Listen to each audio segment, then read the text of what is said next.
Shalom,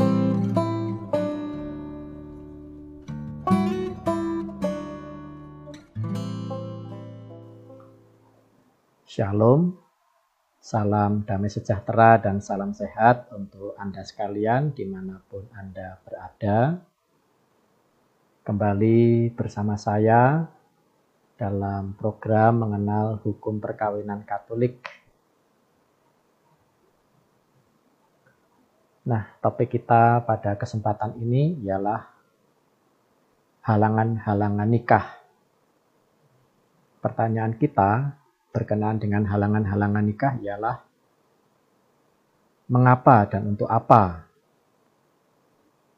halangan-halangan nikah itu diciptakan bagi orang-orang yang mau menikah,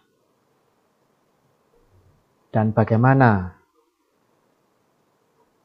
gereja atau otoritas sipil itu menetapkan halangan-halangan nikah, bagaimana mengaplikasikannya, dan bagaimana menyikapi perkawinan-perkawinan yang terkena halangan nikah. Inilah yang akan kita bahas segera. Kita sudah melihat dalam sesi sebelumnya bahwa sebuah tindakan yuridis dianggap sah kalau dilakukan oleh orang-orang yang menurut hukum mampu melakukan tindakan yuridis itu. Menikah itu adalah sebuah tindakan yuridis. Menyatakan kesepakatan nikah, ya aku mau mengambil engkau sebagai suami atau istriku dalam untung dan malang, dalam suka dan duka, dalam sehat dan sakit seumur hidup, itu adalah tindakan yuridis. Di tengah-tengah masyarakat, di hadapan negara atau hukum sipil, termasuk juga di hadapan gereja, menikah itu adalah sebuah tindakan yuridis, tindakan hukum, dan kalau sudah direalisasi, mendapat perlindungan hukum. Nah, tindakan yuridis itu harus dilakukan oleh orang-orang yang menurut hukum mampu. Ini karena hukum itu memiliki interese yang besar terhadap perkawinan, karena perkawinan dan keluarga itu adalah sel masyarakat dan juga sel gereja. Kalau hukum mengatur perkawinan, terutama menentukan larangan atau halangan nikah, itu bukan berarti hukum itu mau membatasi atau mau memberangus hak orang untuk menikah, yang sebenarnya adalah hak asasi manusia. Tetapi hukum hanya ingin menjamin lewat norma-norma, lewat ketentuan-ketentuan, ingin menjamin bahwa perkawinan itu akan berlangsung baik demi kebaikan orang-orang yang menikah, suami dan istri, untuk kebaikan anak-anak, untuk kelahiran dan pendidikan anak yang baik. Nah, karena itulah negara atau otoritas sipil dan gereja memiliki interese yang luar biasa, yang besar terhadap perkawinan, karena di dalam perkawinan dan keluarga itu juga ada banyak sekumpulan nilai moral yang terrealisir di sana. Nah, maka sebagai sebuah tindakan yuridis, perkawinan harus dilakukan oleh seorang laki-laki dan seorang perempuan yang menurut hukum mampu untuk menikah, yang menurut hukum mampu untuk menyatakan kesepakatan nikah secara sah. Nah,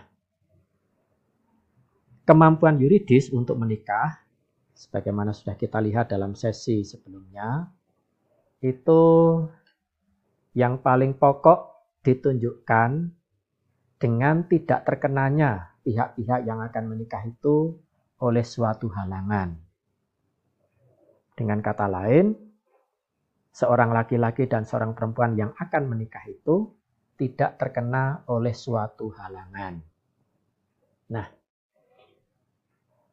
dalam Undang-Undang Perkawinan Republik Indonesia Nomor 1 Tahun 1974 mengenai perkawinan, di sana juga ada larangan dan halangan nikah yang diatur oleh negara di bawah bab syarat-syarat perkawinan untuk setiap warga negara Republik Indonesia. Nah, hukum gereja juga menentukan halangan-halangan nikah. Nah, halangan nikah di dalam hukum gereja itu sifatnya menggagalkan. Dan kalau halangan nikah ini dilanggar, itu membuat yang menikah sebenarnya tidak mampu melangsungkan perkawinan secara sah. Sehingga kalau perkawinan itu dilangsungkan dengan melanggar norma halangan nikah, padahal yang bersangkutan terkena halangan nikah, maka perkawinannya sebenarnya adalah perkawinan yang tidak sah. Nah, selain halangan, di dalam gereja itu juga ada larangan. Tapi larangan ini berbeda dengan halangan. Kalau larangan itu sifatnya tidak menggagalkan perkawinan. Kalau norma larangan dilanggar, itu hanya mengenai kehalalan atau liceitas perkawinan, bukan mengenai validitas atau keabsahan perkawinan. Nah, halangan yang akan kita bahas ini sifatnya menggagalkan perkawinan, membuat seseorang tidak mampu melangsungkan perkawinan secara sah. Larangan itu sifatnya sementara, dan untuk melanggar atau untuk tidak terkena larangan nikah, seseorang membutuhkan izin. Nah, larangan nikah itu seperti yang tadi saya sebut, itu sifatnya sementara dan bisa dicabut atau harus dicabut kalau situasi kondisi itu sudah tidak ada. Larangan bisa diciptakan sesuai kebutuhan yang mendesak dan masuk akal. Di dalam hukum gereja, larangan itu bisa dikenakan oleh ordinaris wilayah, juga bisa dikenakan oleh seorang hakim gerejawi. Sebagai contoh, ketika seorang hakim gerejawi memutus nulitas atau ketidaksahan sebuah perkawinan, misalnya atas dasar gangguan psikis pada salah satu pihak, itu bisa dalam putusannya ketika memutus ketidaksahan perkawinan ini atas dasar gangguan psikologis yang membuat yang bersangkutan tidak mampu mengemban hak kewajiban hakiki perkawinan, nah bisa mencantumkan larangan dalam putusannya. Dengan kata lain, yang bersangkutan selain dinyatakan perkawinan yang pertama sebelumnya itu tidak sah karena gangguan psikologis yang diidapnya, yang bersangkutan ini dilarang untuk melangsungkan perkawinan baru. Ya. Dengan kata lain, kalau gangguan psikologis ini yang dulu membuat perkawinan itu tidak sah, itu masih ada di dalam diri yang bersangkutan. Nah, dengan kata lain, pastor yang akan menikahkan orang ini harus berkonsultasi dengan pengadilan gerejawi yang mengeluarkan putusan plus larangan yang dicantumkan itu untuk bertanya, mencari info apa yang ada di balik larangan itu, supaya pastor sebelum menikahkan orang itu lagi memastikan bahwa gangguan psikologis itu sudah tidak ada lagi dalam diri orang itu. Nah, itu larangan. Nah, larangan kita tidak membahasnya di sini. Yang akan kita bahas hanyalah halangan. Nah, halangan sekali lagi sifatnya menggagalkan dan membuat orang tidak mampu menikah secara sah. Nah, apa itu halangan nikah? Nah, dalam doktrin kanonik hukum gereja, halangan nikah itu ialah situasi dan kondisi objektif pihak-pihak yang akan menikah, di mana situasi dan kondisi objektif itu oleh hukum ilahi atau hukum positif gerejawi dinyatakan atau ditetapkan sebagai ketidakmampuan yang bersangkutan untuk menikah secara sah. Nah, itulah halangan nikah. Nah, karena itu di dalam hukum perkawinan Gereja Katolik, halangan nikah itu memiliki daya antisipatif. Antisipatif berarti mendahului perkawinan. Namanya saja halangan. Itu berarti sesuatu yang penting, yang harus dilihat, harus dicermati, harus dibuktikan ada dan pasti ada sebelum menikah untuk menghalangi yang bersangkutan ini menikah. Nah, jadi memiliki daya antisipatif, membuat yang bersangkutan untuk tidak bisa menikah secara sah. Nah, halangan nikah juga punya daya postisipatif. Post itu berarti sesudah. Dengan kata lain, kalau seseorang yang sebenarnya terkena halangan nikah, nekat menikah, atau perkawinan dilangsungkan tanpa ada satupun yang tahu bahwa sebenarnya yang bersangkutan itu terkena halangan nikah, maka perkawinan bisa saja terjadi. Tapi halangan nikah yang ada itu membuat perkawinan yang sudah dilangsungkan itu tidak sah. Nah, ini arti dari halangan nikah memiliki daya postisipatif. Membuat kesepakatan atau perkawinan yang sudah dirayakan itu tidak sah. Nah, sekarang dari mana norma halangan nikah itu digali, ditetapkan oleh gereja? Nah, ada dua sumber utama dari mana halangan nikah itu ditetapkan. Yang pertama, tentu saja dari hakikat dan struktur kodrati lembaga perkawinan itu sendiri. Nah, ini yang paling pokok, paling fundamental. Ya, halangan nikah tidak boleh diciptakan semena-mena oleh otoritas publik. Tapi kalau otoritas publik mau menetapkan halangan nikah itu pertama-tama harus dicari, ya, digali dari apa dan bagaimana seharusnya perkawinan itu. Apa hakikatnya dan apa struktur kodratinya, sehingga disebut perkawinan. Nah, lalu dari situ digali, ditetapkan, didefinisikan hal-hal yang bisa menghalangi perkawinan karena hal-hal itu berlawanan, melanggar hakikat dan struktur kodrati lembaga perkawinan. Nah, nanti akan kita lihat. Sumber kedua, sekalipun tidak dari hakikat dan struktur kodrati lembaga perkawinan, ya, otoritas publik yang mau mendefinisikan, mau menetapkan norma halangan nikah, menggalinya dari nilai-nilai atau tujuan-tujuan perkawinan dalam menghadapi perkembangan zaman. Jadi nilai-nilai atau tujuan-tujuan yang terkandung di dalam perkawinan sambil melihat apa yang terjadi di masyarakat modern, ya, yang terus-menerus berubah.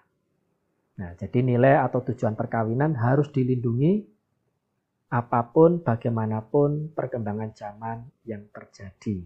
Nah, itulah sumber dari mana halangan nikah itu digali, lalu didefinisikan dan diberlakukan bagi semua perkawinan.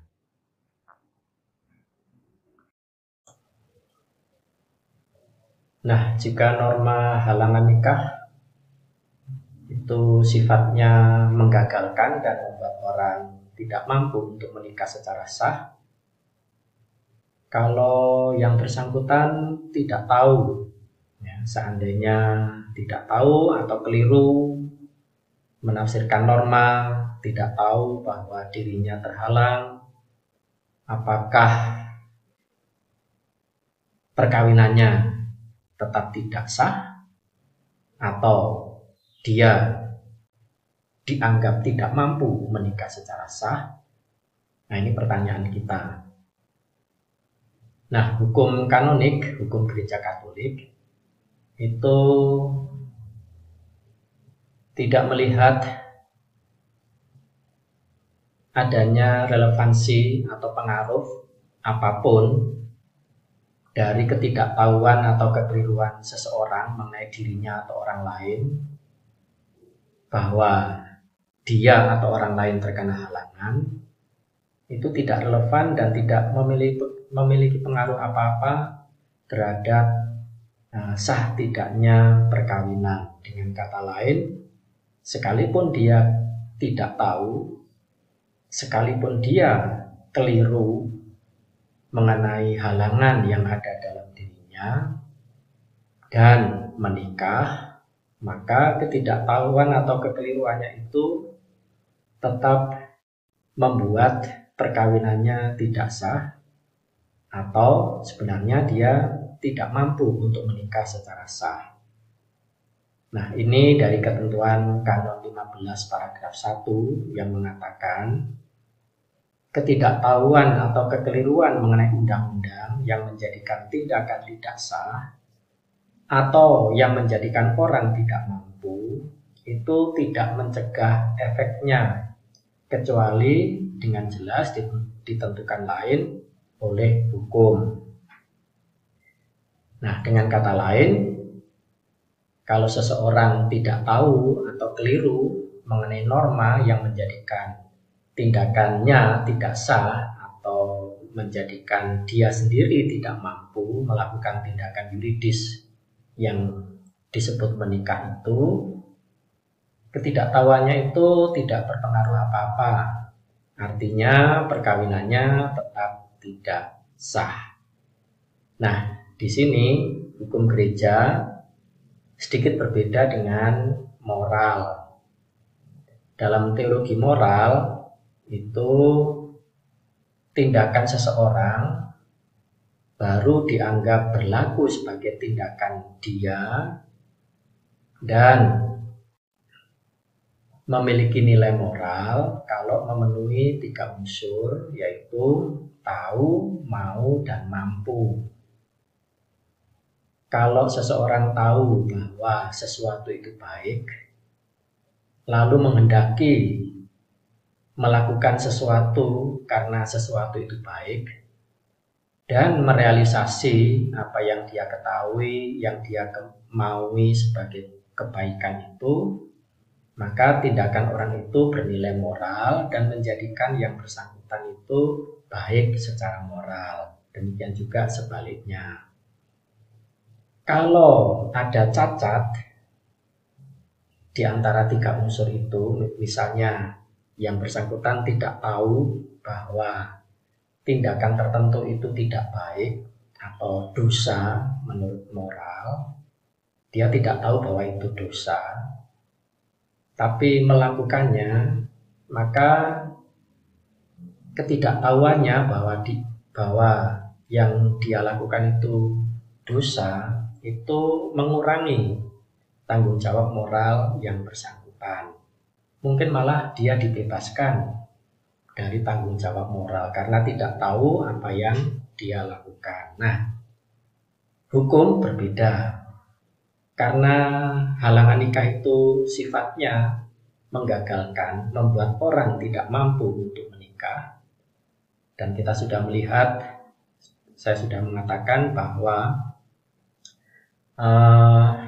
kalau yang bersangkutan itu terkena halangan, maka perkawinan yang sudah dilakukan itu tidak sah.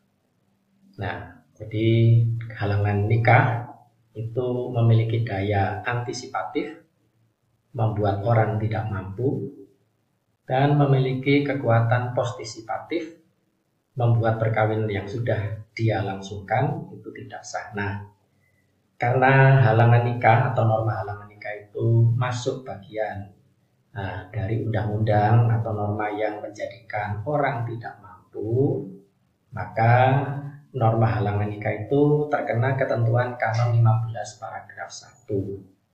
Sekalipun orang tidak tahu, sekalipun orang mengalami kekeliruan mengenai halangan nikah, tidak mencegah efeknya membuat perkawinan itu tidak sah, dan tidak mencegah efeknya membuat orang itu tidak mampu menikah secara sah.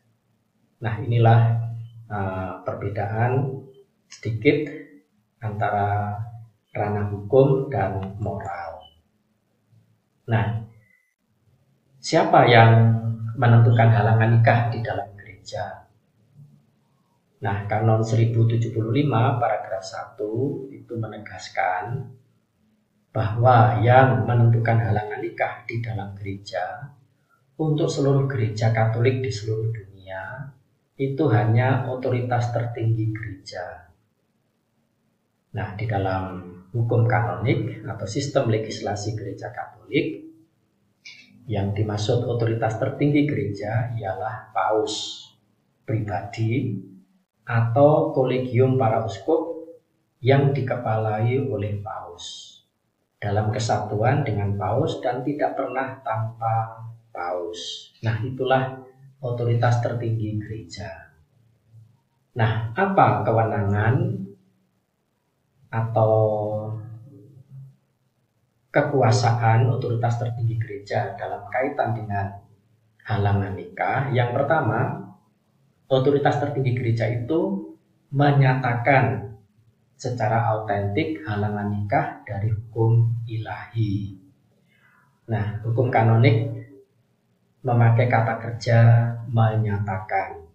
Itu berarti halangan-halangan nikah yang bersumber dari hukum ilahi itu bukan karangan gereja, itu bukan ciptaan gereja, melainkan gereja sekadar menggali apa yang dikehendaki Tuhan mengenai perkawinan dan kehendak Tuhan sejak semula mengenai perkawinan, itulah yang dibahasakan oleh gereja menjadi halangan nikah.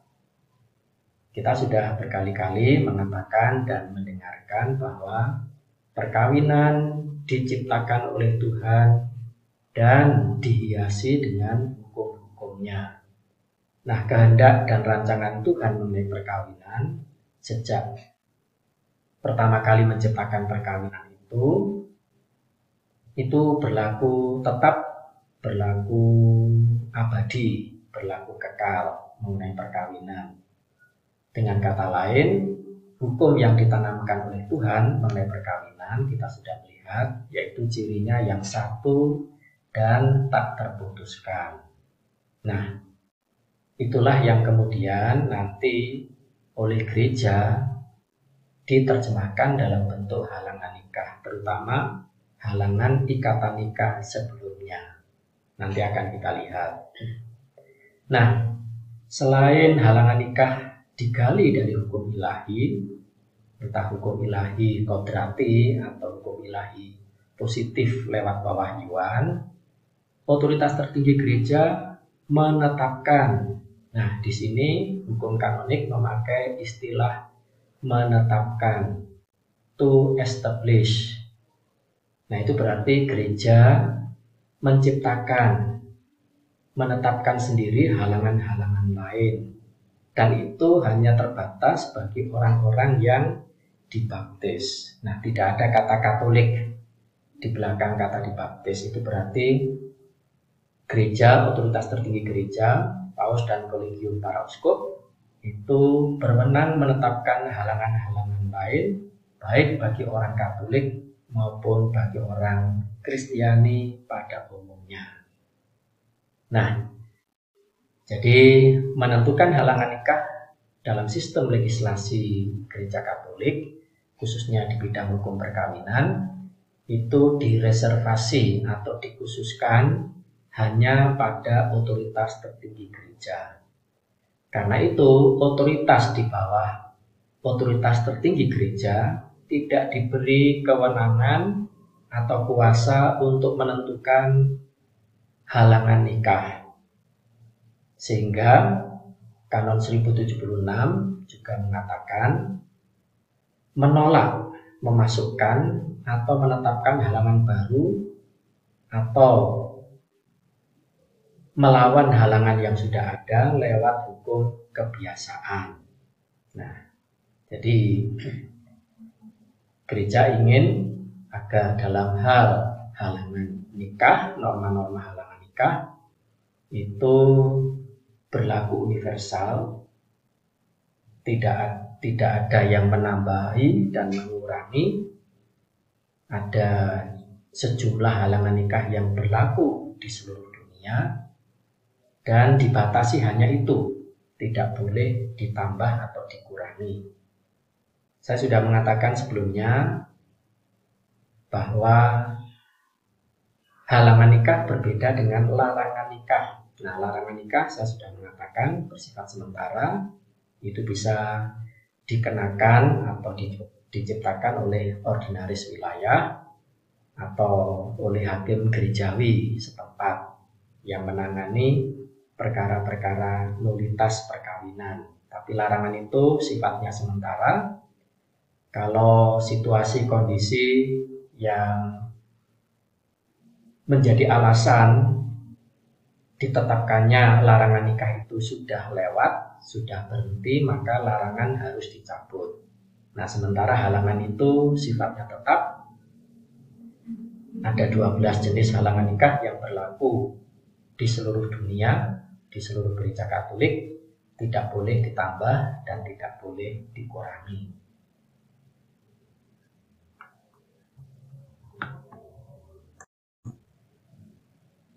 Nah, setelah kita melihat siapa di dalam gereja yang berwenang atau memiliki kuasa untuk menetapkan halangan nikah, sekarang kita ingin melihat bagaimana norma halangan nikah di dalam kodeks itu diaplikasikan.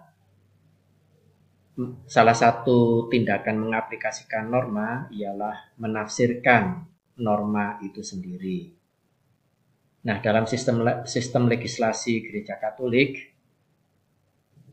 norma yang mempersempit penggunaan bebas hak-hak itu ditafsirkan secara sempit. Itu ketentuan Kanon 18 dari Kitab Hukum Kanonik. Nah, karena halangan nikah itu termasuk mempersempit penggunaan bebas hak untuk menikah, maka norma halangan nikah itu harus ditafsirkan secara sempit. Menafsirkan secara sempit berarti menafsirkan norma halangan itu berdasarkan kata-kata yang tertulis dalam teks normatif itu dalam arti dan maknanya yang umum. Dengan kata lain, norma halangan nikah tidak boleh ditafsirkan longgar atau fleksibel. Menafsirkan norma halangan secara longgar itu berisiko membuat orang yang sebenarnya tidak terkena, tidak tercakup oleh norma halangan menjadi terhalang. Nah, penafsiran longgar itu bisa melanggar penggunaan bebas hak seseorang untuk menikah. Maka semua norma mengenai halangan nikah itu harus ditafsirkan secara sempit berdasarkan kata-kata atau teks normatif yang tertulis dan maknanya yang umum. Nah, yang kedua, soal bagaimana norma halangan nikah diaplikasikan. Halangan nikah tidak boleh sekadar diandaikan, melainkan harus pasti dan jelas ada atau tidak sebelum perayaan nikah. Jadi tidak boleh diandaikan, melainkan harus dipastikan. Itu ketentuan dari Kanon 1066.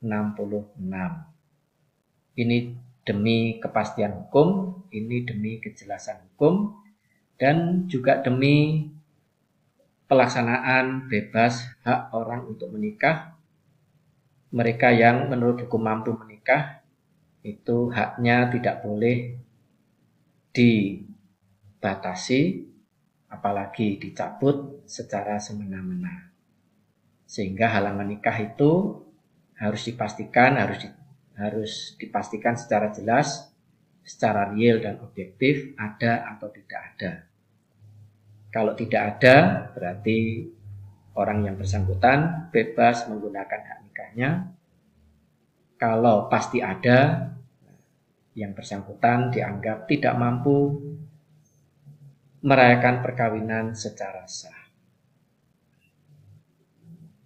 Berikutnya soal aplikasi norma halangan nikah.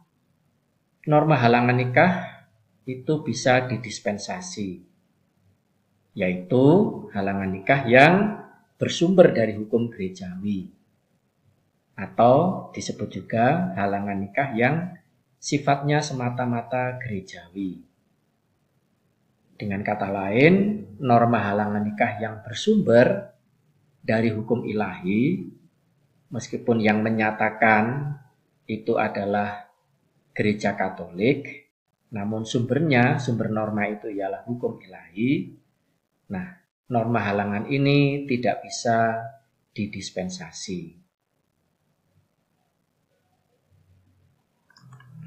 Nah, sekarang bagaimana halangan-halangan nikah itu diklasifikasikan? Kita masih belum masuk ke jenis-jenis halangan nikah itu satu demi satu, melainkan kita masih membicarakan halangan nikah secara umum.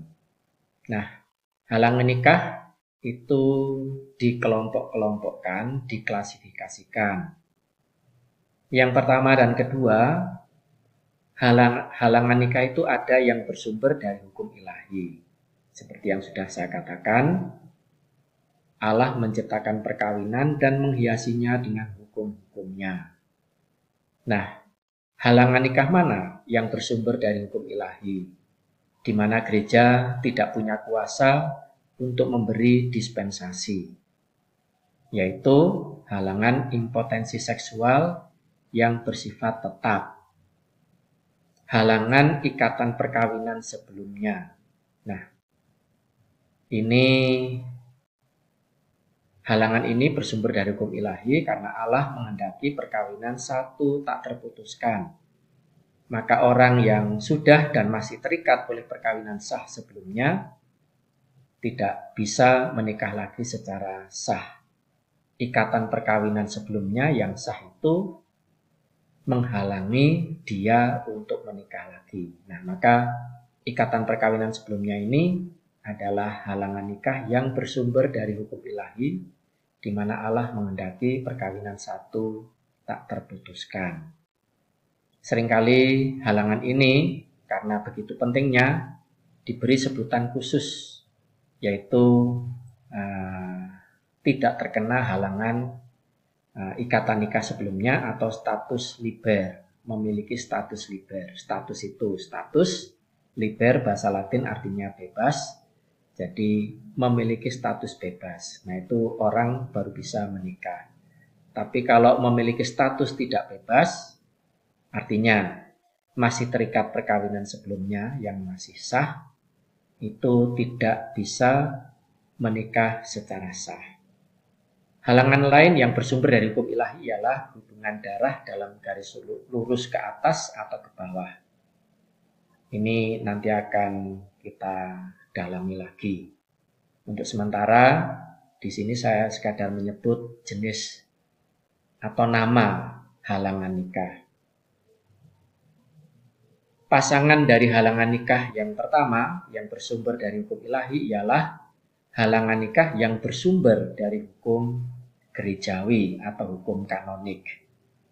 Nah, kita sudah melihat sebelumnya bahwa otoritas tertinggi Gereja Katolik memiliki kewenangan untuk menetapkan halangan-halangan lain, to establish halangan-halangan lain bagi orang-orang yang terbaptis. Nah, kita sudah melihat juga sebelumnya apa maksud dan tujuan kalau gereja menetapkan halangan nikah, yaitu untuk melindungi nilai-nilai dan untuk menjamin terwujudnya tujuan-tujuan hakiki perkawinan. Nah, gereja menetapkan cukup banyak halangan nikah yang dimasukkan untuk menjamin kebaikan individu, kebaikan pasangan suami istri, kebaikan masyarakat, kebaikan gereja, demi kebaikan sel-sel masyarakat dan sel-sel gereja, demi terwujudnya nilai-nilai dan tujuan-tujuan hakiki perkawinan. Nah, halangan nikah apa saja yang diciptakan oleh gereja, sebagian juga ada dalam hukum sipil. Pertama-tama ialah umur. Nah, ini halangan nikah yang juga dikenal dalam sistem legislasi manapun. Lalu halangan nikah beda agama. Halangan nikah yang khas Gereja Katolik yaitu halangan nikah tahbisan suci, halangan kaul kemurnian dalam tarekat religius. Gereja Katolik juga menetapkan halangan penculikan, halangan pembunuhan pasangan, halangan hubungan darah garis menyamping sampai dengan tingkat keempat, halangan hubungan semenda, halangan kelayan publik dan pertalian hukum. Nah, inilah halangan-halangan yang diciptakan oleh Gereja Katolik dan sifatnya universal, berlaku di seluruh Gereja Katolik di seluruh dunia. Tidak bisa dikurangi, tidak bisa ditambah, dimodifikasi oleh otoritas di bawah otoritas tertinggi gereja. Pasangan klasifikasi lain nomor 3 dan 4 yaitu halangan nikah ada yang tidak dapat didispensasi. Mana itu? Yaitu halangan-halangan yang bersumber dari hukum ilahi.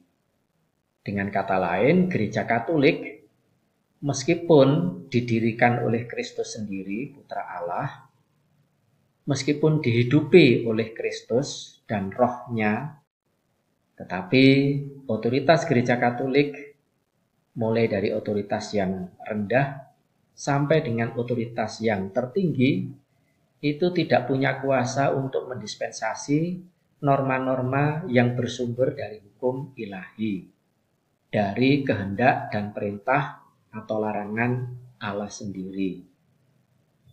Dispensasi itu artinya pelonggaran daya wajib sebuah norma. Nah, melonggarkan daya wajib sebuah norma itu berarti yang melonggarkan itu memposisikan dirinya di atas norma itu, menjadi penafsir norma itu, dan menjadi aplikator norma itu, lalu melonggarkan norma itu daya wajibnya bagi orang tertentu. Nah, memposisikan diri di atas norma, dalam hal ini norma dari hukum ilahi, nah gereja tidak mungkin memposisikan dirinya di atas norma, di atas kehendak Allah. Gereja hanya punya satu sikap terhadap hukum ilahi, yaitu menaati dengan setia dengan segala pengorbanan. Pasangannya ialah halangan nikah yang dapat didispensasi. Saya sudah menyebut dan tadi rinciannya juga sudah saya tunjukkan, yaitu halangan-halangan nikah yang sifatnya semata-mata gerejawi atau yang merupakan ciptaan otoritas gerejawi. Nah, karena norma ini ciptaan gereja, ditetapkan oleh gereja, maka gereja punya kewenangan untuk mendispensasi untuk melonggarkan daya wajib norma ciptaan sendiri. Nah, saya kira ini logis, saya kira ini masuk akal. Kalau kita membuat norma untuk kita sendiri, ya kita sendiri juga yang punya hak untuk melonggarkan aturan yang kita buat sendiri. Pasangan yang berikutnya ialah halangan nikah publik dan halangan nikah tersembunyi. Halangan nikah publik menurut kodeks atau kitab hukum kanonik adalah halangan nikah yang dapat dibuktikan dalam tata lahir. Bukan berarti halangan ini diketahui oleh banyak orang, tidak. Tetapi halangan ini bisa dibuktikan dalam tata lahir atau dalam forum eksternum melalui berbagai bukti dan kesaksian yang bernilai yuridis di hadapan hukum. Misalnya pihak-pihak yang bersangkutan sendiri, pernyataan para saksi yang dapat dipercaya, kesaksian para ahli, dokumen publik, dokumen privat, sertifikat, dan sebagainya. Itu adalah pembuktian dalam tata lahir sebuah halangan nikah. Nah, halangan nikah juga bisa tersembunyi, yaitu tidak dapat dibuktikan dalam tata lahir. Nah, inilah halangan publik atau tersembunyi. Kategorisasi publik dan tersembunyi itu nanti terkait dengan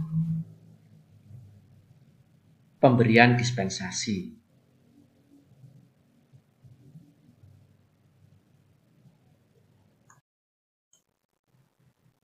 Klasifikasi atau kategorisasi berikutnya adalah halangan nikah absolut atau halangan nikah relatif. Halangan nikah dikatakan bersifat absolut bila halangan itu menghalangi seseorang untuk menikah dengan siapapun atau tidak akan mampu seterusnya untuk merayakan atau menjalani menghidupi perkawinan. Nah, di antara 12 jenis halangan nikah yang ditetapkan oleh gereja yang ada dalam kodeks, yang termasuk dalam halangan nikah bersifat absolut ialah ikatan nikah sah sebelumnya. Selain tidak bisa didispensasi, ikatan nikah sah ini sama sekali menghalangi orang untuk menikah lagi. Ikatan nikah sah sebelumnya hanya bisa berhenti lewat atau melalui kematian. Dengan kata lain, Tuhan sendiri yang memutus ikatan nikah itu. Tuhan yang mempersatukan, Tuhan pula yang memutus lewat kematian salah satu pasangan. Nah, kalau ikatan nikah sah masih ada, maka itu menjadi halangan absolut untuk yang masih terikat perkawinan itu untuk menikah lagi. Demikian juga impotensi seksual dengan semua lawan jenis. Itu termasuk dalam halangan nikah bersifat absolut.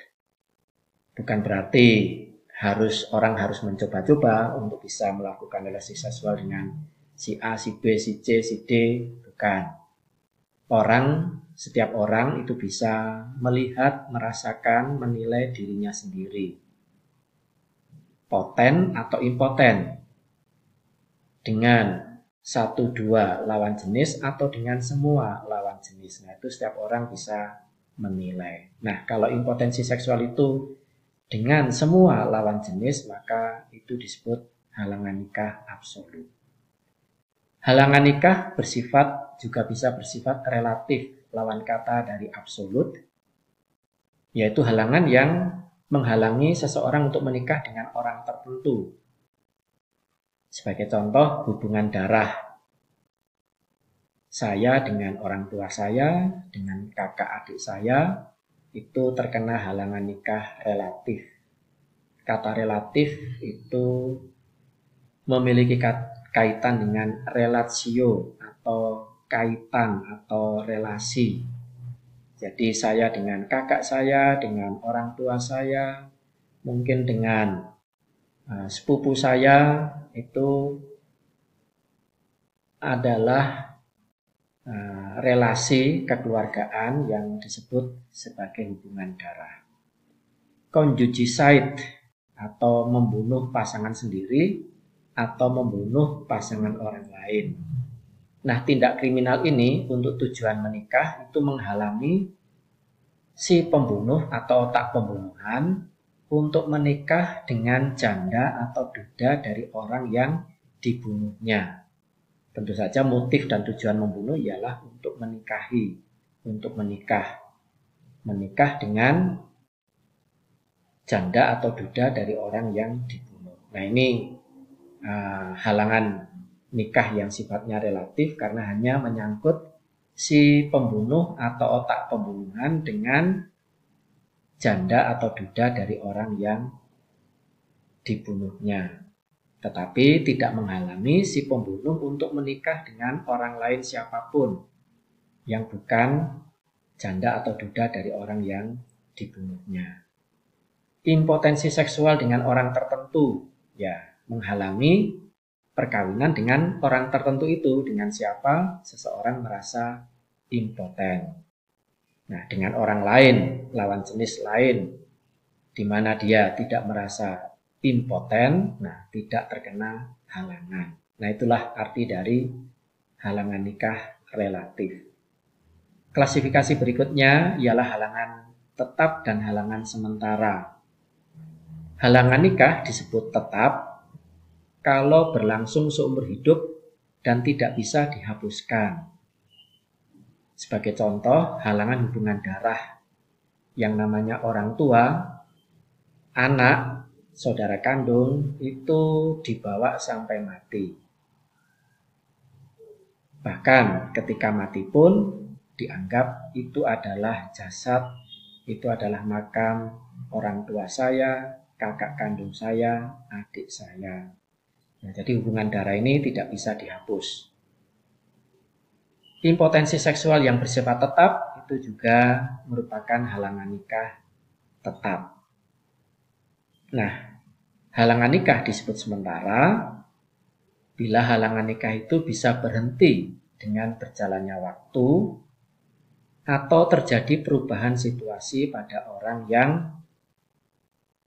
akan menikah itu sendiri. Misalnya halangan nikah umur itu jelas bersifat sementara. Karena dengan berjalannya waktu, umur yang disyaratkan lalu tercapai. Beda agama itu juga halangan nikah sementara. Ketika pasangan yang beda agama mau dibaptis menjadi Katolik atau sekurang-kurangnya Kristen, maka halangan nikah beda agama berhenti. Halangan penculikan ini juga disebut halangan nikah sementara. Kalau tindakan penculikan berhenti, kalau situasi penculikan tidak dirasakan lagi oleh yang diculik, maka tidak ada lagi halangan nikah antara si penculik atau otak penculikan dengan yang diculik.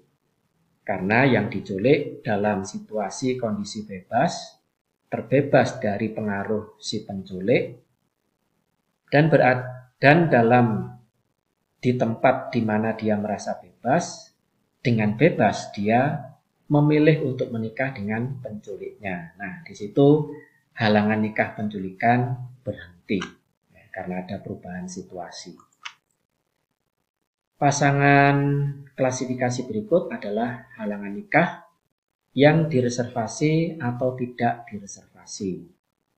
Sistem legislasi perkawinan Gereja Katolik mengenal adanya halangan nikah yang dispensasinya direservasi pada tahta apostolik di Vatikan. Direservasi itu artinya dikhususkan. Jadi yang memberi dispensasi hanya tahta apostolik.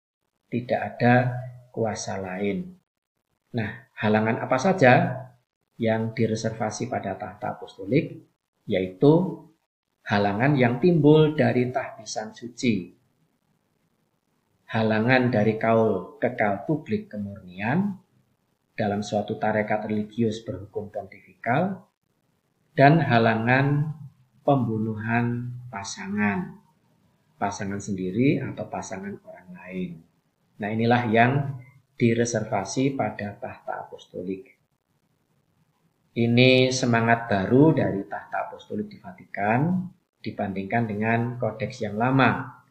Dalam kodeks yang lama, hampir semua halangan nikah itu dispensasinya ditangani oleh tahta apostolik. Kemudian kepada para uskup atau ordinaris wilayah di setiap keuskupan baru diberi kewenangan untuk memberi dispensasi. Jadi semacam kepanjangan tangan. Nah, sekarang ini dispensasi pada umumnya diberikan oleh ordinaris wilayah di setiap keuskupan hanya untuk beberapa halangan yang sangat penting, dinilai penting oleh Vatikan, itulah yang direservasi dispensasinya. Nah, lain-lainnya yang tidak direservasi oleh tahta apostolik, itu dispensasinya bisa diberikan oleh ordinaris wilayah. Semua yang tidak direservasi. Nah, pasangan kategorisasi berikutnya yaitu halangan nikah berkaitan dengan kapasitas, berkaitan dengan kualitas, berkaitan dengan status pribadi orang. Nah, halangan nikah apa saja? Halangan nikah umur, karena berkaitan dengan kapasitas atau kualitas seseorang untuk menikah. Impotensi, ikatan nikah sebelumnya, tahbisan suci, itu adalah status seorang klerikus di dalam gereja yang memang terikat oleh cara hidup selibater, maka status itu menghalangi si tertahbis dan juga yang terkena kaul kekal religius itu terhalang untuk menikah. Jadi ada status kanonik di dalam gereja yang menghalangi yang bersangkutan untuk menikah, yaitu tahbisan suci dan kaul kekal religius. Demikian juga beda agama. Keyakinan religius itu melekat pada masing-masing pribadi orang.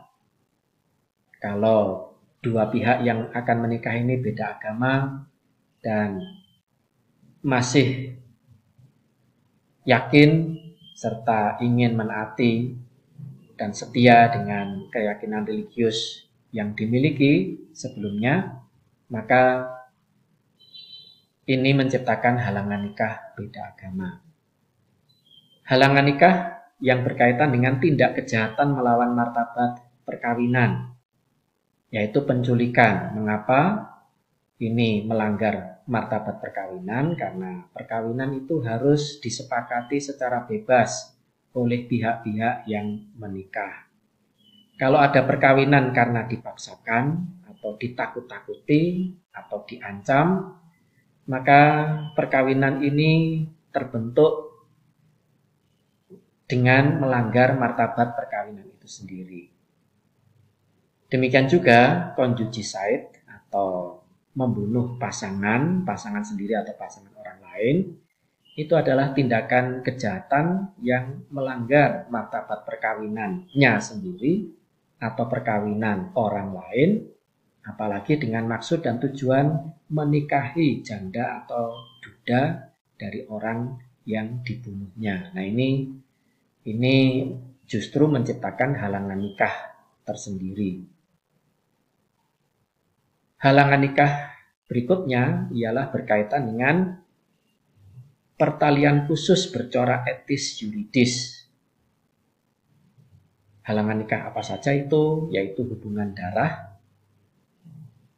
Ada pertalian khusus di antara saudara-saudari kandung hubungan semenda, yaitu hubungan kekeluargaan dengan keluarga ipar, dengan ipar sendiri, dengan kakak adiknya, halangan klien publik, dan adopsi legal.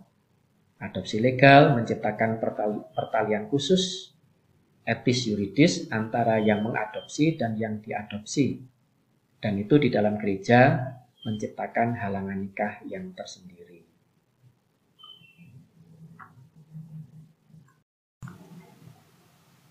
Demikian presentasi saya untuk sesi ini mengenai halangan nikah, prinsip-prinsip umumnya. Terima kasih atas perhatian Anda sekalian. Sampai jumpa di sesi berikutnya, masih seputar halangan nikah. Dan semoga Anda sekalian, dimanapun Anda berada dan beraktivitas, mendapat karunia berkat melimpah dari Tuhan, khususnya anugerah kesehatan jasmani dan rohani.